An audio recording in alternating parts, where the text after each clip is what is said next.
ఆమేన్.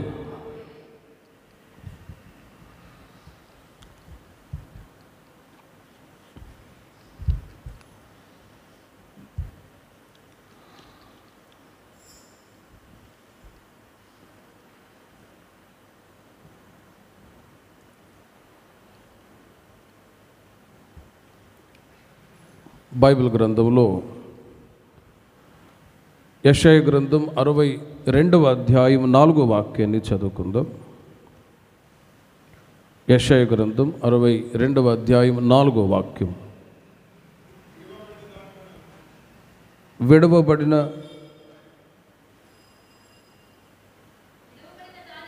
విడవబడిన దానవని ఇక మీదట నీవు అనబడవు, పాడైనదని ఇకను నీ దేశమును గురించి చెప్పబడదు. హెప్సిబా అని నీకును, బివులా అని నీ భూమికిని పేర్లు పెట్టబడును. యెహోవా నిన్ను గురించి ఆనందించుచున్నాడు, నీ దేశము వివాహితమగును అని ప్రవక్త అయిన యెషయా ద్వారా దేవుడు తన ప్రజలతో తెలియచేస్తున్న ఒక శ్రేష్టమైనటువంటి మాటలు. దేవుని ప్రజలైన వాళ్ళు దేవునికి ఇష్టలుగా ఉన్నప్పుడు వారు వివాహితులు అని పిలువబడతారు. ఆత్మీయంగా, భౌతికంగా భార్యాభర్త ఉంటారు. వాళ్ళు వివాహమైన ఆ రోజు నుండి వాళ్ళ యొక్క చివరి శ్వాస వరకు వాళ్ళు చేసిన ప్రమాణాన్ని బట్టి వాళ్ళు ఒకరికొకరు మనసు అర్థం చేసుకొని వాళ్ళ కుటుంబ జీవితాన్ని కొనసాగించుకుంటూ ఉన్నప్పుడు ఆశీర్వాదాలు, మేళ్ళు వాళ్ళ జీవితాల్లో అనుభవిస్తారు. వివాహమైన ప్రారంభ దశలో బాగుండి ఒక 5-6 సంవత్సరాల తర్వాత ఏదైనా సమస్య వచ్చినప్పుడు విడవబడే పరిస్థితులు ఎదురవుతూ ఉంటాయి కొన్ని కారణాల వలన. వాటికి కారణాలు ఏంటి అని మనం ఆలోచించినప్పుడు కుటుంబ వ్యవస్థలో వారిద్దరి మధ్యలో ఎక్కడో మరొక వ్యక్తి ఉన్నందువలన కుటుంబ వ్యవస్థ చెదరైపోతూ ఉంటుంది. అలాంటి సమయంలో విడవబడే పరిస్థితులు ఎదురవుతూ ఉంటాయి. కాబట్టి భౌతికంగా జరిగేటువంటి కొన్ని కార్యాల గురించి యెషయా ప్రవక్త తెలియచేస్తూ ఆత్మీయంగా దేవుడు తన ప్రజల గురించి చెప్తున్నటువంటి మాటలు. విడవబడిన దానవని ఇక మీదట నీవు అనబడవు. దేవుని ప్రజలైన వాళ్ళు దేవునికి సొంత ప్రజలు. దేవుడు తన ప్రజల్ని ఎంతగా ప్రేమిస్తాడు అంటే, ఏదైనా తోటలో ప్రతి సాయంత్రం అవ్వ ఆదాముతో దేవుడు సంభాషించటానికి ప్రతి సాయంత్రం చల్లపూట వస్తూ పోతూ ఉండేవాడు. దేవుడు మనిషిని ఎంత ప్రేమించాడు అంటే, తన పోలికగా సృష్టించి వీళ్ళు నాతో ఉండాలి, నేను వీరిలో ఉండాలి అని ఒక ఆత్మ సంబంధమైనటువంటి ఒక అనుభవంతో దేవాది దేవుడు తన ప్రజల పట్ల ఎంతో ప్రేమ కలిగి ఉన్నాడు. ప్రారంభంలో ఇశ్రాయేలు ప్రజల్ని దేవుడు చాలా ప్రేమించాడు. కానీ వాళ్ళు దేవుని యొక్క మాట వినకపోగా వాళ్ళను త్రోసివేసి అన్యజనులైన మనల్ని ప్రభు ప్రేమించి ఈ రోజున ఈ స్థితిలోనికి తీసుకొని వచ్చాడు. హల్లెలూయా. ఇశ్రాయేలు ప్రజలు దేవుని యొక్క మాట విననప్పుడు దేవుడు కూడా విడిచిపెడతాడు. కానీ జాలి కలిగిన దేవుడు, ప్రేమ కలిగిన వాడు కొన్నిసార్లు అవకాశం ఇచ్చి వీరు నా మాట విని నా యొద్దకు వస్తారు అని తన యొద్దకు చేర్చుకోవటానికి ప్రవక్తల ద్వారా కొన్ని మాటల ద్వారా కొన్ని శ్రేష్టమైన వాగ్దానాలు చెప్పి బలపరుస్తూ ఉన్నారు. అందులో ఈ మాట కూడా చాలా ముఖ్యమైనది. విడవబడిన దానవని ఇక మీదట నీవు అనబడవు, పాడైనదని ఇకను నీ దేశమును గురించి చెప్పబడదు. హెప్సిబా అని నీకును, బివులా అని నీ భూమికిని పేర్లు పెట్టబడును. యెహోవా నిన్ను గురించి ఆనందించుచున్నాడు, నీ దేశము వివాహితమగును. అక్కడ 3 మాటలు చాలా ప్రాముఖ్యమైనవి. హెప్సిబా అనే మాటకి ఫుట్నోట్లో మీరు చూడండి, ఇష్టురాలు అని అర్థం. బివులా అనే మాటకి పవిత్రురాలు లేక పతివ్రత అని అర్థం. పతివ్రత అని అర్థం లేక పవిత్రురాలు ఏమనుంది అక్కడ? పతివ్రత అని అర్థం. మీరు గమనించినట్లయితే దేవుడు తన ప్రజలను ఎంతగానో ప్రేమిస్తూ ఉన్నాడు. వాళ్ళు దేవుని యొక్క మాటని త్రోసిపుచ్చి అనేక సందర్భాల్లో దేవునికి కోపం పుట్టించేటట్లు ప్రవర్తించినా కూడా మరలా తన యొద్దకు చేర్చుకొని వారిని ఆశీర్వదించాలని, మేలులు చేయాలని కోరుకున్నవాడు ఈ ప్రవక్తల ద్వారా ఇలాంటి మాటలు చెప్పి దేవుడు బలపరుస్తూ ఉండేవాడు. ఎందుకంటే దేవుడు సంఘాన్ని ప్రేమిస్తూ ఉన్నాడు. సంఘము స్త్రీకి పోల్చబడింది, పెళ్లి కుమారుడు యేసుక్రీస్తుకు పోల్చబడి ఉన్నారు. ప్రకటన గ్రంథంలో ఒక మాట రాయబడి ఉన్నది, గొర్రెపిల్ల వివాహ మహోత్సవము. ఆ మాటను మీరు చూడండి. ప్రకటన గ్రంథం ఎన్నో వాక్యం అది? 19:7 చదవండి. గొర్రెపిల్ల వివాహ మహోత్సవము సమయము వచ్చినది, ఆయన భార్య తన్ను తాను సిద్ధపరుచుకొని ఉన్నది గనుక మనము సంతోషపడి ఉత్సహించి ఆయనను మహిమపరచదమని చెప్పగా వింటిమి. ఇక్కడ వివాహ మహోత్సవం వచ్చినది. పెళ్లి కుమారుడిని యేసుక్రీస్తు మధ్యాకాశములో సంఘాన్ని చేర్చుకొని వెళ్ళి వివాహ మహోత్సవం మధ్యాకాశములో జరగబోతుంది.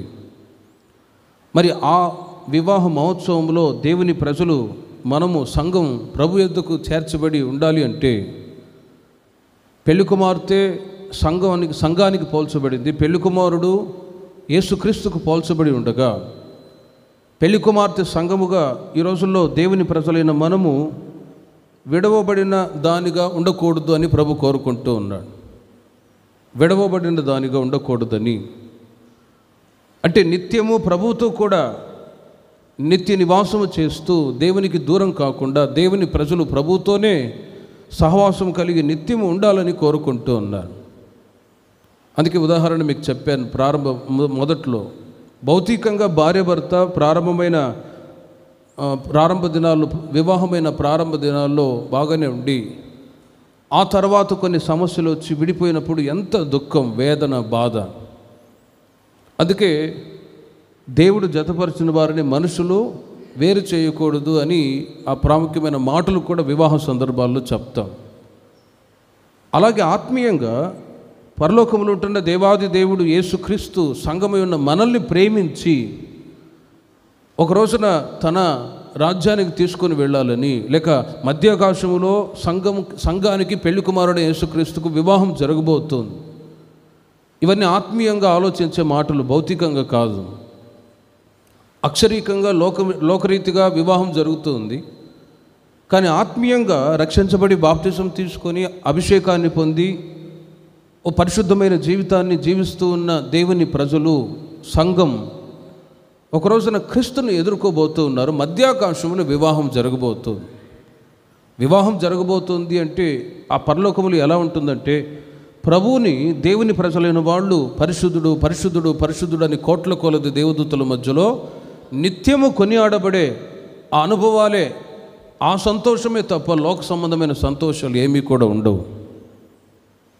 అందునిమిత్తమే రోమా సంఘానికి పౌలు గారు చెప్తూ ఉన్నారు, దేవుని రాజ్యం భోజనమును పానమును కాదు కానీ నీతియు సమాధానము పరిశుద్ధాత్మ యందలి ఆనందమునై ఉన్నది అని. పరిశుద్ధాత్మలో ఆనందించే ఆనందం, ప్రభువును స్తుతించే ఆనందం తప్ప ఈ లోక సంబంధమైన కార్యక్రమాలు నిత్యత్వములు అస్సలు ఉండవు. కాబట్టి బైబిల్లో వ్రాయబడ్డ ప్రతి మాట ఆత్మీయంగానే మనం ధ్యానిస్తూ ఉండాలి. కానీ చదివే వాళ్ళు భౌతికంగా శరీరానుసారంగా చదివి రకరకాలుగా మాట్లాడి విమర్శించే వాళ్ళు లోకంలో చాలామంది ఉన్నారు. కానీ ఇక్కడ విడవబడిన దానివని ఇక మీదట నీవు అనబడవు అన్నప్పుడు దేవుని ప్రజలు దేవుణ్ణి విడిచిపెట్టి దేవునికి దూరమైనప్పుడు ప్రభు మరలా ప్రేమించి తన యొద్దకు చేర్చుకోవాలని కోరుకుంటూ ఉన్నాడు. కోరుకున్నప్పుడు 2 పేర్లు పెడుతూ ఉన్నాడు. ఒకటి హెప్సిబా అని, రెండవది బ్యూలా అని పేరు పెడుతూ ఉన్నారు. అక్కడ మీరు చూడండి, హెప్సిబా అంటే ఇష్టురాలు, ఇష్టురాలు అని అర్థం. ఇష్టురాలు అనే మాటని బైబిల్లో లోతుగా మనం ధ్యానించినప్పుడు చాలాసార్లు మనం మనుషులకు ఇష్టమైన వాళ్ళు చాలామంది ఉంటారు. పలాని వాళ్ళంటే ఇష్టం అండి, పలాని వాడంటే మాకు ఇష్టం, పలాని వాళ్ళంటే ఇష్టం, మిగతా వాళ్ళంటే మాకు ఇష్టం లేదు అని త్రోసిపుచ్చే వాళ్ళు చాలామంది ఉంటారు. కానీ మనుషుల ఇష్టాలు ఉన్నా లేకపోయినా అది వేరు. కానీ మనమందరము కూడా దేవునికి ఇష్టలుగా ఉందుముగాక. మనుషులుగా ఇష్టపడే వాళ్ళు ఉంటారు, త్రోసిపుచ్చే వాళ్ళు ఉంటారు, ద్వేషించే వాళ్ళు ఉంటారు. ఆ సంగతి ప్రక్కన పెడితే దేవుని ప్రజలైన మనము దేవునికి ఇష్టలుగా ఉండాలని ప్రభు కోరుకుంటూ ఉన్నాడు. మనుషుల ఇష్టం కాదు. లోతుగా వాక్యాన్ని ధ్యానించినప్పుడు స్వ ఇష్టం లేక సొంత ఇష్టం, మనల్ని మనమే ప్రేమించుకోవడం, ఆ తర్వాత మనుషుల ఇష్టం, వీటిని ఈ రెండు కార్యాలని దేవుని ప్రజలు తొలగించుకోవాలి. యోహాను సువార్త 21వ అధ్యాయము 18వ వాక్యములో మీరు గమనించినట్లయితే, యోహాను సువార్త 21వ అధ్యాయం 18వ వాక్యములో పేతురుతో నా గొర్రెలను మేపుము, నీవు యవనుడవై ఉండినప్పుడు నీ అంతటా నీవే నడుము కట్టుకొని నీకిష్టమైన చోటుకి వెళ్ళుచుంటివి. నీవు ముసలివాడవైనప్పుడు నీ చేతులు నీవు చాచుదువు, వేరొకడు నీ నడుము కట్టి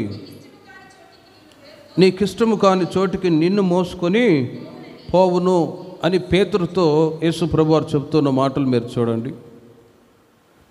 నీవు యవనుడవై ఉండినప్పుడు నీ అంతటా నీవే నడుము కట్టుకొని నీకిష్టమైన చోటుకి వెళ్ళుచుంటివి. ఇది సొంత ఇష్టం. మనిషికి ఓన్ విల్, స్వచిత్తాన్ని దేవుడు మనిషికి ఇచ్చాడు. ఆ స్వచిత్తాన్ని ఆధారం చేసుకునే ఏదైనా తోటలో ఆదాము పాపం చేశాడు.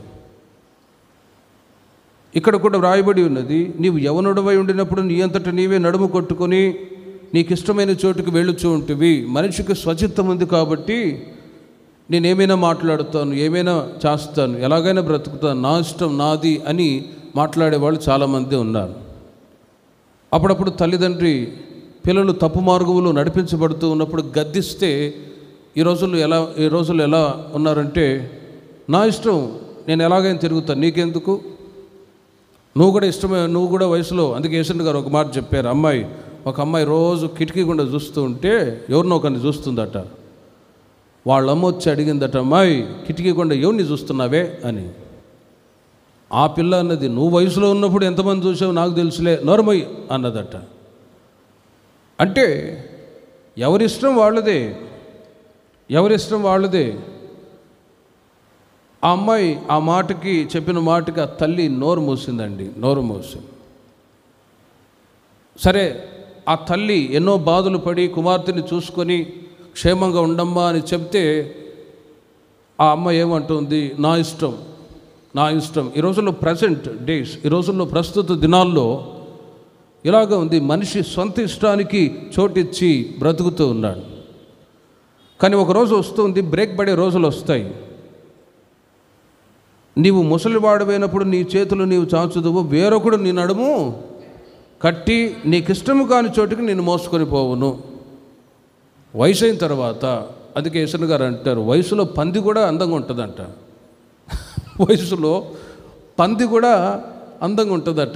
ముసలోడైన తర్వాత కదా సోడాబుడ్డి గ్లాస్ వచ్చి, చేతి కర్ర వచ్చి, ఆ తర్వాత శరీరంలో బలహీనమైన తర్వాత ఇంట్లో ఎవరు చూసుకొని పరిస్థితుల్లో ఎంతో గవర్నమెంట్ హాస్పిటల్కి, అప్పుడు ఎంత బాధో చూడండి, ఎంత బాధ. భౌతికంగా అలా మనం ఆలోచిస్తే, ఆత్మీయంగా ప్రేమిన వర్లరా, మనము దేవుని ప్రజలుగా ఈ లోకంలో కొనసాగుతూ ఉన్నప్పుడు మన స్వచిత్తానికి చోటు ఇవ్వకుండా ఎల్లప్పుడూ దేవుని యొక్క ఇష్టాన్ని మనము చేయువారుగా ఉందముగాక.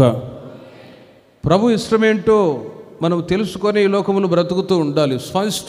సొంత ఇష్టాన్ని మనం నెరవేర్చుకోకూడదు. ఎందుకంటే క్రీస్తు మన కొరకు ఆయన కల్వారి శిలువలో ప్రాణం పెట్టి మనల్ని ఆయన విలువ పెట్టి కొన్నాడు. మీరు మీ సొత్తు కాదు, మీరు నా సొత్తు అని వాక్యం చెప్తోంది. మరి ఆయన చేతుల్లో, ఆయన బిడ్డలుగా ఆయన మనల్ని విలువ పెట్టి కొన్నప్పుడు ఆయన ఇష్టానుసారంగానే మనం నడవాలి, కానీ మన ఇష్టానుసారంగా మనము నడవకూడదు. ఒకవేళ నడిస్తే మనిషికి మరణం జరుగుతుంది. కాబట్టి ప్రియమైన వారలారా, హెప్సిబా అనే మాటకి ఇష్టురాలు. ఒకటి, మన ఇష్టానుసారంగా మనం నడవకూడదు. ఇంకా లోతుగా వాక్యాన్ని ధ్యానిస్తే యెషయా గ్రంథంలో రాయబడి ఉండేది, నా తలంపులు మీ తలంపులు వంటివి కావు, నా ఆలోచనలు మీ ఆలోచనలు వంటివి కావు అని ప్రభు చెప్తూ ఉన్నాడు. ప్రతిదీ ద విల్ ఆఫ్ గాడ్, దేవుని ఆలోచన, దేవుని చిత్తము, దేవుని ఇష్టమే మీ పట్ల, మీ పిల్లల పట్ల, మన సంఘం పట్ల దేవుడు నెరవేర్చుదురుగాక. మన ఇష్టాలను ప్రక్కన పెట్టాలి, దేవుని ఇష్టమే జరగాలి. రెండవదిగా మనుషుల ఇష్టాన్ని కూడా చేయకూడదు. గలతీయులకు రాసిన పత్రిక 1వ అధ్యాయము 10వ వాక్యాన్ని మీరు చూడండి. గలతీయులకు రాసిన పత్రిక 1వ అధ్యాయం 10వ వాక్యములో, ఇప్పుడు నేను మనుషుల దయను సంపాదించుకొని కోరుచున్నానా, దేవుని దయను సంపాదించుకొని చూచుచున్నానా?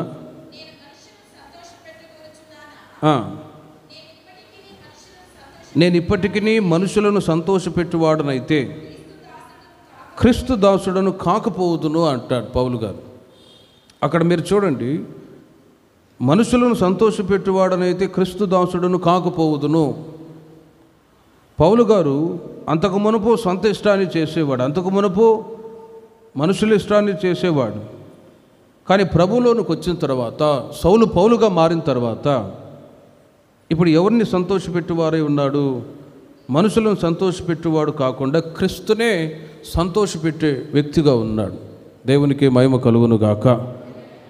ప్రేమిన వారలారా, ఒకటి, సొంత ఇష్టాన్ని మనం చేయువారు ఉండకూడదు. రెండవది, మనుషుల ఇష్టాన్ని కూడా మనం చేయువారు ఉండకూడదు. నేను ఇప్పటికీ మనుషులను సంతోషపెట్టువాడనైతే క్రీస్తు దాసుడును కాకపోవుదును. ఇంకా ఎఫెసీయులకు రాసిన పత్రిక 6వ అధ్యాయం 6వ వాక్యంలో కూడా మీరు చూడండి, సంఘానికి పౌలు గారు తెలియచేస్తూ ఉన్నారు. 6వ అధ్యాయం 6వ వాక్యంలో, మనుషులను సంతోషపెట్టువారు చేయునట్లు కంటికి కనబడుటకే కాక క్రీస్తు దాసులమని ఎరిగి దేవుని చిత్తమును మనపూర్వకముగా జరిగించుచు అని అంటారు. మనుషులను సంతోషపెట్టువారు చేయునట్లు కంటికి కనబడవలనని కాక. గమనించండి, మనము మనుషుల ఇష్టాన్ని మనుషులను సంతోషపెట్టువారై ఉండేటట్లు చేయకూడదు. మరి ఏ విషయంలో అంటే, ఒకటి, లూకాసు వార్త 18వ అధ్యాయం 9వ వాక్యంలో మీరు గమనిస్తే, అక్కడ ఒకసారి శాస్త్రుడు పరిసయ్యుడు దేవుని మందిరానికి వచ్చి ప్రార్థిస్తున్న సమయంలో పరిసయ్యుడు ప్రార్థిస్తూ ఉన్నాడు, ప్రభువా, నేను వారానికి 2 రోజులు ఉపవాసం ఉంటాను, పుదీనాలోను, జీలకర్రలోను, ఉప్పులోను, పప్పులోను అన్నిటిలో దశంభాగాలు ఇస్తూ ఉన్నాను. నేను చాలా నీతిమంతుణ్ణి, భక్తుణ్ణి, అదిగో ఆ సుంకరి వలె నేను కాదు అని సొంత డబ్బా కొట్టుకుంటూ ఉన్నాడు. ఏ డబ్బా అది? సొంత డబ్బా, సెల్ఫ్ డబ్బా అంట. సొంత డబ్బా కొట్టుకుంటూ ఉన్నాడు. కానీ దేవాలయపు వెలుపట ఉన్న సుంకరి ఏమని ప్రార్థన చేస్తాడో చూడండి. దేవా, పాపినైన నన్ను కరుణించు. 18వ అధ్యాయం 9వ వాక్యములో, తామే నీతిమంతులమని తమ్ము నమ్ముకొని ఇతరులను తృణీకరించు కొందరితో ఈ ఉపమానము చెప్పాను. అందరూ కాదు, కొందరు అనుకుంటూ ఉన్నారట సంఘంలో. ఎవరు? మేము నీతిమంతులము, మేము పెద్ద భక్తులము, మేము పెద్ద పరిశుద్ధులము, వీళ్ళంతా అపవిత్రులు అన్నట్లుగా కొందరు మాట్లాడుకుంటున్నారట. అందుకే యేసుక్రీస్తు వారు ఉపమానం చెప్పారు, తామే నీతిమంతులమని తమ్ము నమ్ముకొని ఇతరులను తృణీకరించు కొందరితో. ప్రేమిన వర్లరా, తామే నీతిమంతులమని అని అనుకునే వాళ్ళు ఎవరంటే ఈ ఫరిసయ్యుల సంతతికి చెందినవాడు.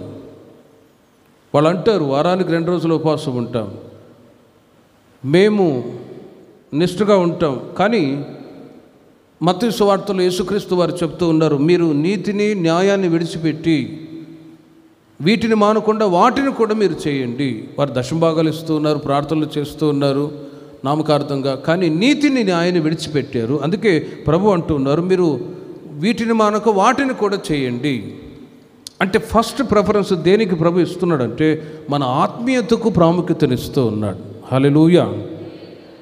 భౌతికమైన కార్యాల కొరకు కాదు, భౌతికమైన కార్యాల కొరకు కాదు. భౌతికమైన కార్యాల కొరకు అంటే మనం గమనిస్తూ ఉంటాం చుట్టుప్రక్కల సంఘాల్లో, పలాని మరియమ్మ గారు 10,000 ఇచ్చారు, రాసుకో పాస్టర్ గారు రాసుకో, చెప్పు సంఘంలో, చెప్పకపోతే ఇంక అంతే గొడవలు స్టార్ట్ అవుతాయి. పలాని వ్యక్తి పలాని టేబుల్ కొనిచ్చాడు, పేరు చెప్పు చెప్పు, చెప్పకపోతే ఇంక అంతే గొడవలు ప్రారంభమవుతాయి. కానీ ప్రియమైన వర్లరా గమనించండి, ఇలా భౌతికమైన వాటికి చిన్నప్పుడు మేము కూడా నామకార్థపు సంఘంలో వెళ్ళేవాళ్ళు, వేలం పాటలు వేసేవాళ్ళు, కోడిగుడ్డు 10 రూపాయలు ఒకసారి ఒక పాట అని వేలం పాటలు వేసేవాళ్ళు. కానీ అక్కడ దేవునికి ప్రార్థనకి ప్రాముఖ్యతనివ్వరు, కానీ వేటికి ప్రాముఖ్యతనిస్తున్నారు? భౌతికమైన కార్యాల కొరకు. అందుకే ఈ రోజుల్లో సంఘాలు ఉన్నాయి, అక్కడ ప్రభు ఉండట్లేదు. సంఘాలు ఉన్నాయి కానీ దేవుని యొక్క నివాసం అక్కడ ఉండట్లేదు.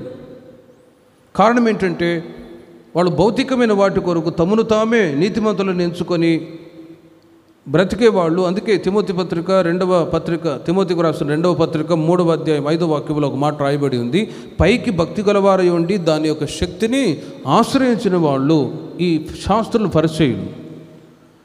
మత్తయి సువార్త 6వ అధ్యాయము 3-4 వాక్యాల్లో కూడా మీరు గమనిస్తే మనుషులను సంతోషపెట్టువారుగా, ఒకటి నీతిమంతులుగా తమను తామే ఎంచుకోకూడదు, రెండవది ధర్మము చేయనప్పుడు కూడా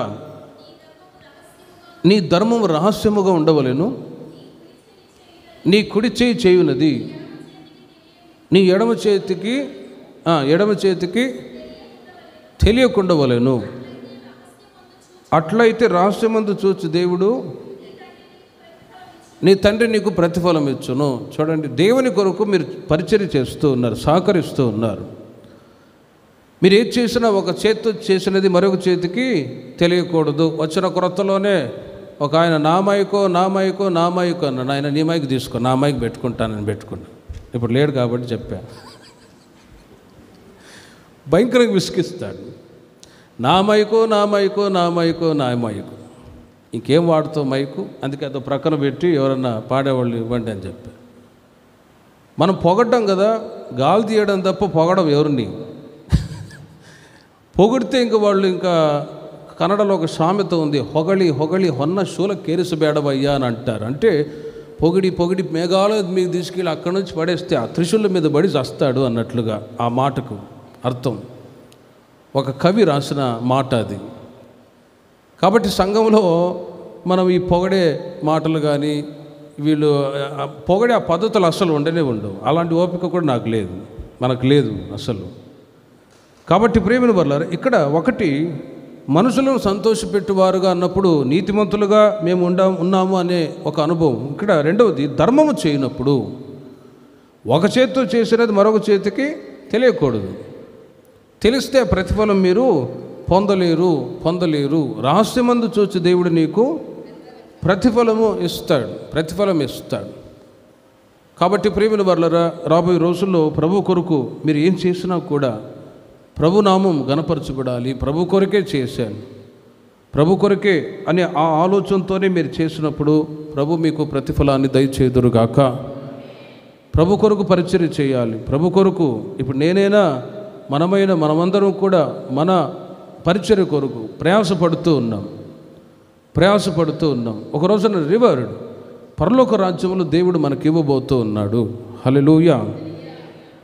మత్తయి సువార్త 6వ అధ్యాయము 5-6 వాక్యాల్లో కూడా మీరు చూడండి. మూడవది, మరియు మీరు ప్రార్థన చేయనప్పుడు వేషధారుల వలె ఉండవద్దు, మనుషులకు కనబడవలెనని సమాజ మందిరములలోను వీధుల మూలలోను నిలిచి.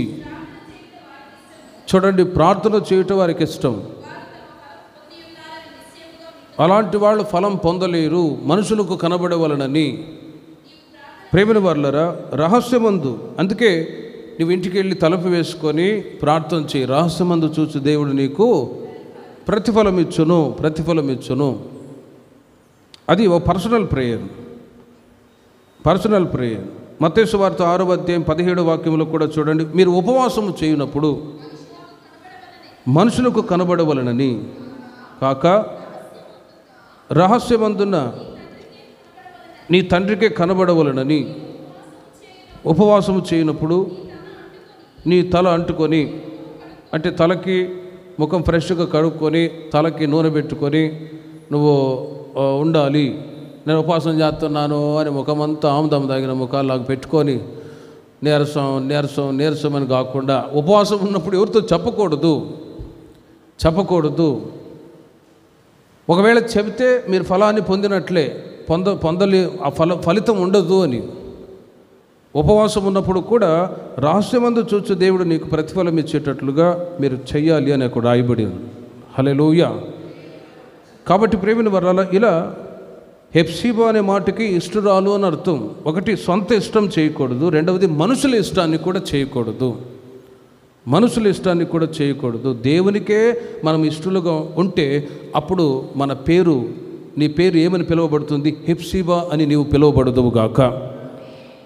సొంత ఇష్టాన్ని మనం చేయకూడదు, మనుషుల ఇష్టాన్ని కూడా చేయకూడదు. దేవుని ఇష్టాన్నే మనం చేయటానికి పిలువబడ్డాం. అలా ఉంటే ఖచ్చితంగా మన పేరు హెప్సిబా అని పిలువబడుతుంది. రెండవ మాట బ్యూలా. బ్యూలా అంటే పతివ్రత అని అర్థం. భౌతికంగా మనం ఆలోచించినట్లయితే కొన్నిసార్లు కుటుంబ వ్యవస్థలో భార్య భర్త వాళ్ళ కుటుంబం కొనసాగుతున్నప్పుడు, పర్ఫెక్ట్గా కుటుంబ వ్యవస్థ కొనసాగుతున్నప్పుడు పతివ్రత అని అంటారు. మధ్యలో ఏదైనా తేడా వచ్చిందనుకోండి, పరపురుషునితో పరస్త్రీతో ఏదైనా ఇల్లీగల్గా అఫేర్ పెట్టుకొని ఉన్నప్పుడు పతివ్రతాన్ని కోల్పోతారు. అప్పుడు గొడవలు, అసమాధానాలు, విడిపోయే పరిస్థితులు కూడా వస్తాయి భౌతికంగా ఆలోచిస్తే. కానీ ఆత్మీయంగా ఇక్కడ ప్రభు అంటూ ఉన్నాడు, విడవబడిన దానమని ఇక మీదట నీ వనబడవు, పాడైనదని ఇకను నీ దేశమును గురించి చెప్పబడదు. హెప్సిబాని నీకును, రెండవది బ్యూలా అని నీ దేశమునకు పేర్లు పెట్టబడును. బ్యూలా అని మనం పిలువబడాలి అంటే ప్రతి ఒక్కరూ పతివ్రతను కాపాడుకొందురుగాక. యేసయ్యకు మనం వివాహితులుగా జీవిస్తూ ఉన్నాం. యేసయ్యకు మనము సొంత ప్రజలము. సంఘం పెళ్లి కుమార్తె అయితే, పెళ్లి కుమారుడు క్రీస్తుకు గుర్తయి ఉంటే, మనం దేవునికి సంబంధించిన ప్రజలము అని, ప్రభువుకి సంబంధించిన ప్రజలము అని గుర్తిరగాలి. నంబర్స్ సంఖ్యాకాండం 22వ అధ్యాయము 12వ వాక్యములు మీరు గమనిస్తే, అన్యులు వివాహము చేసుకొని వీలు లేదు, అందుకు దేవుడు నీవు వారితో వెళ్ళకూడదు, ఆ ప్రజలను శపింపకూడదు, వారు ఆశీర్వదింపబడిన వారు అని బిలాముతో చెప్పాడు. అక్కడ మీరు గమనించండి, ఒకసారి బారాకు రాజు, దేవుని ప్రజలు కొండ క్రింద వాళ్ళు గుడారాలు వేసుకొని ఉన్నారు, వాళ్ళని శపించు అని బిలాముకి డబ్బులు ఇచ్చి తీసుకొని వెళ్తూ ఉన్నారు. అలాంటి సమయంలో ప్రభు మాట్లాడుతూ ఉన్నాడు, నీవు వారితో వెళ్ళకూడదు, ఆ ప్రజలను శపింపకూడదు, వారు ఆశీర్వదించబడిన వారు. చూడండి, ఆశీర్వదించబడ్డవారు, వారు నా సొంత ప్రజలు అని దేవుడు ఇశ్రాయేలు ప్రజల గురించి చెప్తూ ఉన్నారు. అలాంటప్పుడు బిలాము వెళ్ళి డబ్బు తీసుకొని వెళ్ళి ఆశీర్వదించడానికి బదులుగా ఈ ఇశ్రాయేలు ప్రజలు వీళ్ళు దీవించబడుదురుగా కానీ ఆశీర్వచపు వచనాలు ఆయన నోట వచ్చాయి. అప్పుడు బారాకు రాజు అడుగుతాడు, నిన్ను శపించమని డబ్బులు ఇస్తే ఎందుకు ఆశీర్వదించావు అంటే, సాక్షాత్తు దేవుడే వారిని ఆశీర్వదించినప్పుడు శపించటానికి నేనెవరు? ఇశ్రాయేలీయులు దేవునికి సొంత ప్రజలు, ఆ ప్రజలు శాపానికి కాదు కదా, ఆశీర్వాదానికి వారసులుగా ఉన్నవాళ్ళు, శపించటానికి నేనెవరిని అని ఆ మాట బిలాము బారాకుతో చెప్పినప్పుడు మౌనమైపోయాడు. ప్రేమిని వర్లరా, మనము దేవుని చేత ఆశీర్వదించబడిన ప్రజలమై ఉన్నాం. హల్లెలూయా. అన్యులు, ఇతరులు ఒకవేళ మీ మీద శాపాలు పెట్టినా ఆ శాపాలు మీ మీదకి రావు. ఆయా సందర్భాల్లో ఒకవేళ మిమ్మల్ని శపించే వాళ్ళు ఉండవచ్చు, దూషించే వాళ్ళు ఉండవచ్చు అక్కడక్కడ కొన్ని సందర్భాల్లో. కానీ ఈ మాటను బట్టి చెప్తున్నాను, మీరు దేవునికి సొంత ప్రజలు కాబట్టి మీ మీద ఎవరు శాపాలు పెట్టినా ఆ శాపం పొరపాటున తగలదండి, ఆ శాపాలు రివర్సే వెళ్ళిపోవునుగాక. ఎందుకంటే వీఆర్ బ్లెస్డ్ పీపుల్, మనం ఆశీర్వదించబడిన ప్రజలు. అన్యులకు సంబంధించిన వాళ్ళు కాదు. అన్యులు ఒకవేళ శాపాలు పెట్టినా ఆ శాపాలు మన మీదకి రాదు. ఆ మధ్య సహోదరి అలాగే ఒక చుట్టుప్రక్కల ఇంట్లో గొడవలు జరిగాయట. వాళ్ళు ఎన్నో శాపాలు పెట్టారు. అన్నయ్య భయం వేస్తుంది, ఆమె ఏ మాట చెప్తే ఆ మాట జరుగుతుందంట, మరి నాకు భయం వేస్తుంది అని అంటే, అమ్మా నువ్వు భయపడొద్దు, నువ్వు రక్షించబడి బాప్తిజం తీసుకున్న వ్యక్తివి, ఆమె పెట్టిన శాపాలు దేవుడు ఆశీర్వాదకరంగా మార్చునుగాక అని చెప్పినప్పుడు ధైర్యంగా ఉంది. ప్రేమిన వర్లారా, మనము ప్రభువుకు సంబంధించిన వాళ్ళమై ఉండగా, మనము ప్రభువుకి పతివ్రతులమై పవిత్రులుగా ప్రభువుకు సొంత ప్రజలమై ఉన్నప్పుడు అన్యజనులు శాపాలు పెట్టినప్పుడు ఆ శాపాలు మన మీదకి రాకుండా దేవుడు కాపాడుదురుగాక. రూతు గ్రంథం 1వ అధ్యాయము 12వ వాక్యంలో కూడా మీరు చూడండి. నయోమి వాళ్ళ ఇద్దరు కోడళ్ళతో చెప్తున్న మాట, 1వ అధ్యాయం 12, నా కుమార్తెలారా తిరిగి వెళ్ళుడి, నేను పురుషునితో ఉండలేని ముసలిదానను, నాకు నమ్మిక కలదని చెప్పి. అక్కడ మీరు గమనించినట్లయితే వయస్సు దాటినది వివాహం చేసుకోలేదు.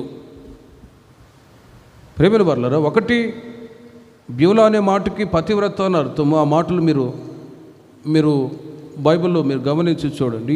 యేసయ్యకు మనం వివాహితులుగా ఉన్నాం, ప్రభువుకు మనం సొంత ప్రజలమై ఉన్నాం. అలాంటప్పుడు ఒకటి అన్యజనులు శాపాలు పెట్టడానికి అవకాశం లేదు. మనం ఆశీర్వదించబడు ప్రజలమైన గుర్తెరగాలి. రెండవదిగా ఇక్కడ మీరు గమనించండి, నయోమి అంటుంది, నా కుమార్తెలారా తిరిగి వెళ్ళండి, నేను వయస్సు దాటిపోయిన దానను, నేను పురుషునితో నుండలేని ముసలిని దానను, నాకు నమ్మిక కలదని చెప్పి ఆ రాత్రి ఆ సంభాషణలో ఉన్న ఒక ముఖ్యమైన మాట ఏంటంటే, వయస్సు దాటినది వివాహం చేసుకోలేదు, వయస్సు దాటినది. అందుకే యెషయా గ్రంథం 40వ అధ్యాయం 31వ వాక్యంలో ఆ తర్వాత ప్రసంగిలు కూడా వ్రాయబడి ఉన్నది, యవనుడా నీ యవన కాలమందు నీ సృష్టికర్తను స్మరణకు తెచ్చుకో అని. ఒకటి భౌతికంగా ప్రేమిన వర్లరా, వయసు ఉన్నప్పుడే లేకపోతే ఆరోగ్యం ఉన్నప్పుడే మీరు ప్రభువుని ఇలాగే వెదికి రావాలి. దేవుడు తన స్వరక్తమిచ్చి మనల్ని సంపాదించుకున్నాడు సొత్తైన ప్రజలుగా, సొంత ప్రజలుగా ఉండటానికి. కాబట్టి ప్రతిసారి ప్రభు దగ్గరికి మీరు వచ్చి ఆశీర్వదించబడుతున్నారు ఒకటి. రెండవది, ప్రభు దగ్గరికి వచ్చినప్పుడల్లా ప్రభు మీకు ఒక్కొక్క మేలు ఇచ్చి పంపిస్తున్నాడని మీరు విశ్వసించుదురుగాక. మీరు అనుకోవచ్చు, ఈ పూట చర్చికి వెళ్ళాను వస్తున్నాను. ఇందులో ఉన్న ఒక ఆశీర్వాదం ఏంటో తెలుసిన, ఒక్కొక్క కూడికకి మీరు వచ్చినప్పుడల్లా ప్రభుతో మీరు ప్రార్థన చేసుకొని ప్రభుతో మాట్లాడి దేవుని యొక్క మాటలు విని వెళ్ళిపోవచ్చున్నప్పుడల్లా ఒక్కొక్క మేలు మీరు పొందుకొనే వెళ్తూ ఉన్నారు. అందుకే హన్నా గురించి రాయబడి ఉన్నది, ఆమె దేవుని మందిరానికి వచ్చి ప్రార్థన చేసుకుని వెళ్ళిన నాటి నుండి ఆమె దుఃఖముఖిగా లేదు. ఇక్కడికి వచ్చి మీరు ప్రార్థించే ఆ ప్రార్థన అది వ్యర్థమైపోదు, ఒక మేలు అనేది పొందుకొనే వెళ్తూ ఉన్నారు. కాబట్టి ప్రభు దగ్గరికి, ప్రభు సొంత ప్రజలై ఉన్న మీరు ఎల్లప్పుడూ ఇలా వచ్చుచు పోవచ్చు ఉండే అనుభవం కావాలి. ప్రభు దగ్గరికి వచ్చుచు పోవచ్చు ఉండే ప్రజలుగా ఉండాలి. వయసు దాటిన తర్వాత ప్రభు దగ్గరికి వస్తాను, అప్పుడు బాప్తిసం తీసుకుంటాను, అప్పుడు నేను పరిచర్య చేస్తాను అంటే వయసు అయిన తర్వాత ఏం పరిచర్య చేస్తావు? అందుకే యవన కాలమందు నీ సృష్టికర్తను స్మరణకు తెచ్చుకో. బలమున్నప్పుడే ప్రభు దగ్గరికి రావాలి. చూపు బాగున్నప్పుడే బైబిల్ని పూర్తిగా చదివేయాలి, బైబిల్ని బాగా చదవాలి. ఇంకొందరు ఆ మధ్య ఒక అతను 30 సార్లు బైబిల్ చదివానని ఒక వార్త. ఇంకొద్ది రోజులకి ఇంకొక అతను 70 సార్లు బైబిల్ చదివానని ఇంకొక అతను. 70 సార్లు చదివినవాడు ఎవరంటే 2 కళ్ళు లేవు, గుడ్డోడు 70 సార్లు చదివాడట. ఇప్పుడు మనం చదువుతూ ఉన్నామా? మనం ప్రభువుని వెతికి వస్తూ ఉన్నామా? కాబట్టి దేవుడు తన సొంత ప్రజలైన మన పట్ల కోరుకునేది ఏంటంటే, ఆయన ఎద్దుకు రావాలి, దేవుని వెతకాలి. ఒకరోజు వస్తూ ఉంది, వయసు దాటిన తర్వాత ప్రభువుని వెతకలేరు. ఇప్పుడు అప్పుడప్పుడు కొంతమంది వృద్ధులు ఉన్నారు, విజిటింగ్కి వెళ్ళి పలకరిస్తే, అయ్యా నేను రాలేకపోతున్నానయ్యా మోకాళ్ళ నొప్పులు అని అంటారు. వయసులో ఉన్నప్పుడేమో ప్రభు దగ్గరికి రాలేకపోయాం, ఇప్పుడు వద్దామంటే బలము లేదు. కాబట్టి సమయం ఉన్నప్పుడే ప్రభు దగ్గరికి వచ్చి, ఆయన సొంత ప్రజలకు పిలువబడ్డ మీరు ప్రభు దగ్గరికి రావాలి. అప్పుడు ఏం చేస్తాడు? ప్రభు ఇచ్చే మేలేంటో చూడండి. యెషయా గ్రంథం 40:31 వాక్యంలో, యెహోవా కొరకు ఎదురు చూచువారు నూతన బలం పొందుదురు, వారు పక్షిరాజుల వలె రెక్కలు చాపి పైకి ఎగురుదురు, అలయక పరిగెత్తుదురు, సొమ్మసిల్లక నడిచిపోవుదురు. యెహోవా కొరకు ఎదురు చూచువారు నూతన బలాన్ని పొందుతారు. ఇక్కడికి వచ్చిన ప్రతిసారి ఒక నూతన బలం, ఓ న్యూనెస్, ఓ నూతన ఆశీర్వాదాలు పొందుకొని వెళ్ళినట్లు దేవుడు సహాయం దయచేదురుగాక. ఎందుకంటే మీరు బివులా అని పిలువబడుతూ ఉన్నారు, పతివ్రత అని పిలువబడుతున్నారు. దేవుడు మనకు మనం ఆయనకు సొంత ప్రజలమై ఉన్నారు. ఆయన మనకు దేవుడై ఉండగా ఆయనకు సొంత ప్రజలైన మనం ఆయన ఎద్దుకు వచ్చినప్పుడల్లా ఒక్కొక్క దీవెన ప్రభు ఇచ్చి పంపిస్తూనే ఉన్నాడు. ఈ మాటను బట్టి యెహోవా కొరకు ఎదురు చూచువారు నూతన బలాన్ని పొందుతారు. ప్రభు దగ్గరికి వచ్చి అడిగి, ప్రభువుని మీరు నన్ను అభిషేకించండి అని అడిగితే ఖచ్చితంగా అడుగు ప్రతి వారికి దేవుడు తన ఆత్మను అనుగ్రహించుదురుగాక. ఎప్పుడైతే దేవుని ప్రజలైన వాళ్ళు యేసయ్యకు వివాహితులుగా లేక సొంత ప్రజలుగా నేనున్నాను అని వాళ్ళ మనసులో ఓ దృఢ సంకల్పం కలిగి ఉంటారో, అలాంటి వాళ్ళకి దేవుడు పేరు పెడుతున్నాడు బివులా అని. 2 మాటలు మీకు చెప్పాను. హెప్సిబా అని నీకును, బివులా అని నీ భూమికి పేర్లు పెట్టబడును. హెప్సిబా అనే మాటకి ఇష్టురాలు. ఈ లోకంలో ఉన్నంత వరకు సొంత ఇష్టాన్ని చేయకుండా, మనుషుల ఇష్టాన్ని చేయకుండా దేవునికి ఇష్టానుసారంగా మనం దేవుని ఇష్టాన్ని నెరవేర్చువారమైతే మీ పేరు హెప్సిబా అని పిలువబడునుగాక. ఈ లోకంలో ఉన్నంత వరకు దేవునికి సొంత ప్రజలుగా మీరు పిలువబడుతూ ఉన్నారు, ఆశీర్వదించబడిన ప్రజలు ఉండగా, ప్రతిసారి మీరు దేవుని యొక్క సన్నిధికి వచ్చుచు పోవచ్చు, ప్రభుతో మాట్లాడి ప్రభుతో ఉంటున్న సహవాసాన్ని కాపాడుకున్నంత వరకు మీరు బివులా అని పిలువబడుదురుగాక. బివులా అని పిలువబడతారు. ఆ తర్వాత మీరు గమనించండి, విడవబడిన దానివని ఇక మీదట నీవు అనబడవు, పాడైనదని ఇక నీ దేశమును గురించి చెప్పబడదు. హెప్సిబా అని నీకును, బివులా అని నీ భూమికి నీ పేర్లు పెట్టబడును. యెహోవా నిన్ను గురించి ఆనందించుచున్నాడు, నీ దేశము వివాహితమగును. 3వ మాట, వివాహితమగును. ద్వేషింపబడినది వివాహము చేసుకొని సాధ్యం లేదండి. ద్వేషింపబడినది భౌతికంగా మనం ఆలోచిస్తే, మునుపు మీద చెప్పినట్లుగా భార్యాభర్త ఉన్నారు.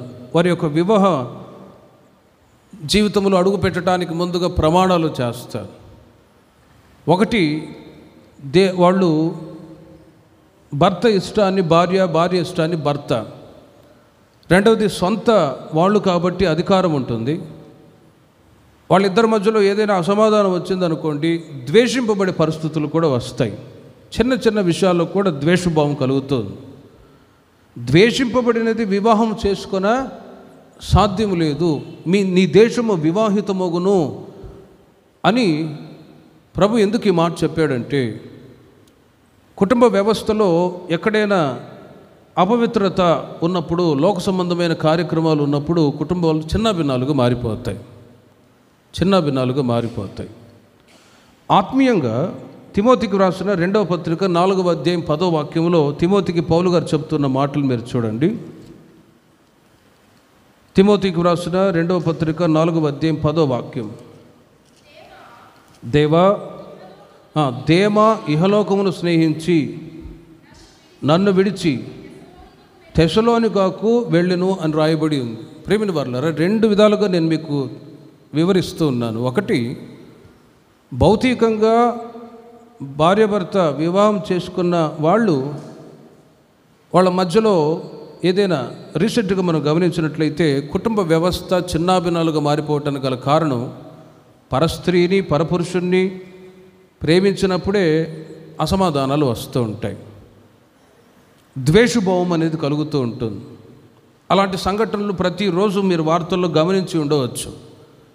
రెండవదిగా, ఆత్మీయంగా ప్రభువుతో మనకున్న సహవాసం, ప్రభువుతో మనకున్న ఆత్మ సంబంధమైన అనుబంధం కాపాడబడుతూ ఉండాలంటే ఇహలోకాన్ని స్నేహించకుండా మనము కాపాడుకుందాముగాక. ఇహలోకాన్ని స్నేహించకుండా దేమా ఇహలోకాన్ని స్నేహించి నన్ను విడిచి తెస్సలోనికకు వెళ్ళను. ఇహలోకాన్ని సేవించినప్పుడు దేవునితో ఉంటున్న సహవాసం, దేవునితో ఉంటున్న అనుబంధాన్ని దేవుని ప్రజలు కోల్పోతారు.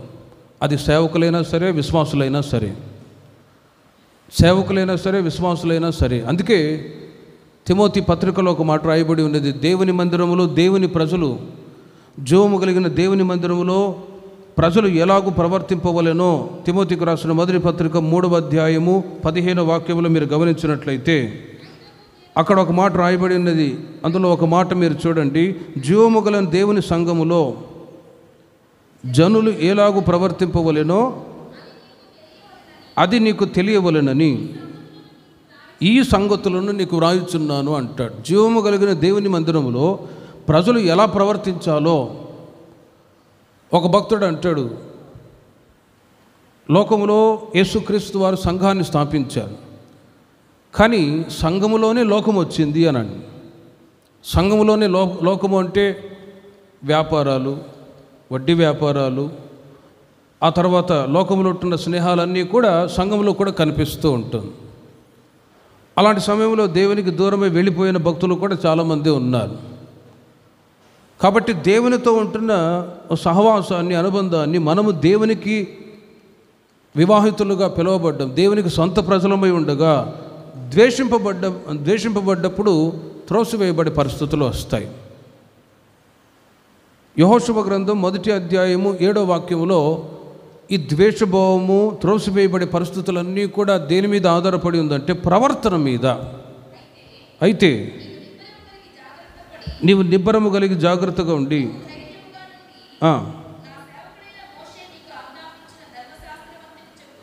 ధర్మశాస్త్రం అంతటి చొప్పున చేయవలెను. చూడండి, నీవు నడుచు ప్రతి మార్గమును చక్కగా ప్రవర్తించినట్లు. చూడండి, ప్రవర్తనలో చక్కగా ప్రవర్తించినట్లు. ప్రవర్తన అనేది చాలా ముఖ్యం.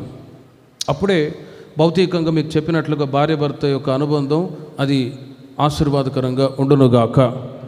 రెండవది, ఆత్మీయంగా ప్రభువుతో మనకుంటున్నటువంటి సహవాసం అది దీవెనకరంగా ఉండునుగాక. ప్రవర్తన చక్కగా ప్రవర్తించినట్లు. అందుకే ప్రతిసారి దేవుని యొక్క వాక్యాలు, ఉపదేశాలు మీకు బోధింపబడుతూనే ఉన్నాయి. మనం ఎలా బ్రతకాలి, ఎలా జీవించాలి, ఎలా ప్రవర్తించాలి అని దేవుని యొక్క ధర్మశాస్త్రాన్ని నీవు బోధించటం మానవద్దు. నీవు నిబ్బరము కలిగి జాగ్రత్తగా ఉండి ధైర్యంగా ఉండి ధర్మశాస్త్రం అంతటి చొప్పున చేయవలెను. నీవు నడుచు ప్రతి మార్గమును చక్కగా ప్రవర్తించినట్లు నీవు దాని నుండి కుడికి కానీ ఎడము కానీ తొలగకూడదు. ప్రవర్తించినట్లు, చక్కగా ప్రవర్తించినట్లు విని వెళ్ళిపోవారై ఉండక.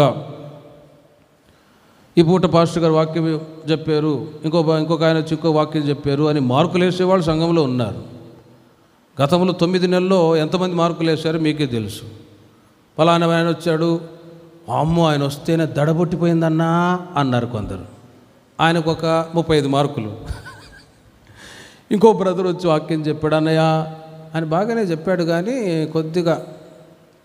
ఇంకొక ఆయన వచ్చాడు, ఆయన కూడా పర్వాలే. ఇలా మార్కులు వేసిన వాళ్ళు చాలామంది ఉన్నారు. చెప్పారు వచ్చిన కొత్తలో డైరెక్ట్గా. అందుకే చెప్తాను, నాకేం తెలుసు, మీరు చెప్తేనేగా నాకు తెలిసేది. అందుకే కూర్చొని వింటూ ఉంటాం మీ మాటలు చెప్తా ఉంటే. ఎందుకంటే నాకు ప్రసంగానికి పనికొస్తాయి అన్నీ. ప్రసంగాలు ఎక్కడి నుంచి వస్తాయి?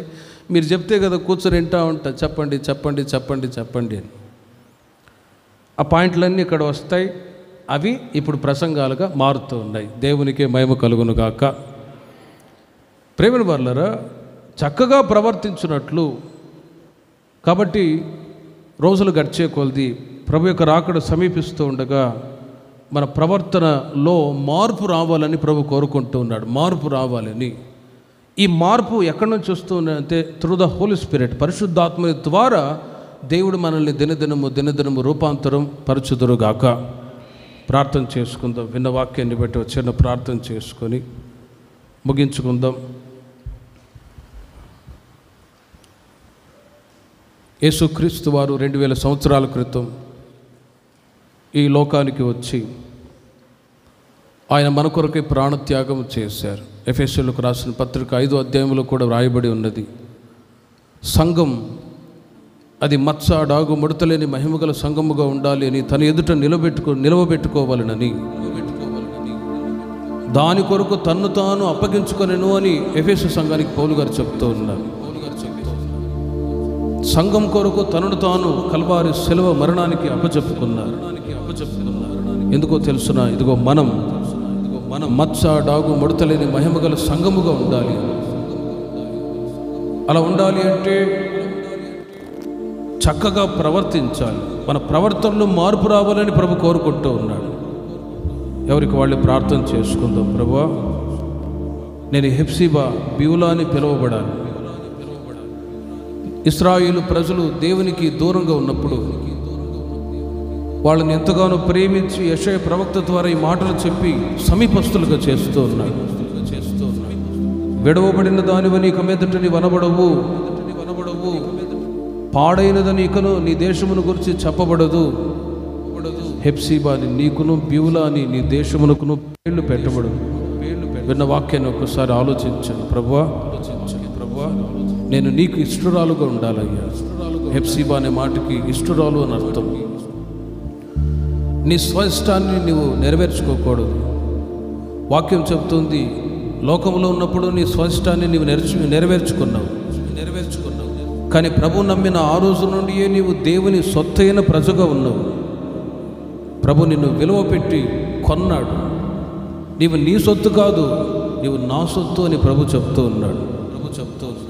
ఆ రోజు నుండి నీవు యేసయ్య ఇష్టాన్నే నెరవేర్చుదువుగాక.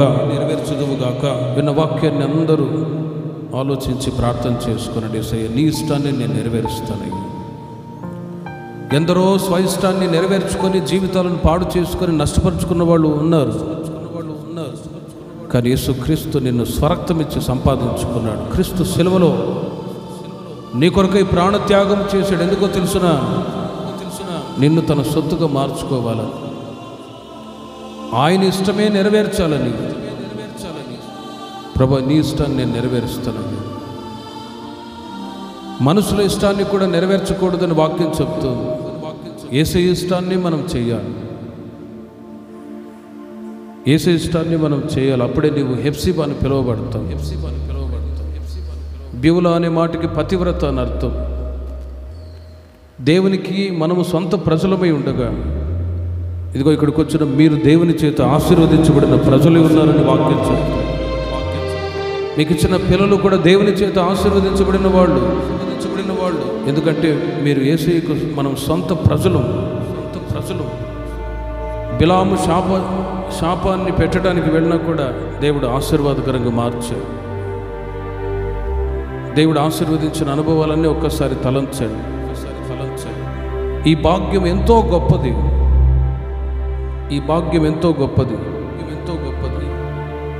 యవనుడా, యవన కాలమందే నీ సృష్టికర్తను స్మరణకు తెచ్చుకో. వయస్సు దాటినది వివాహం చేసుకుని వీరులేదు.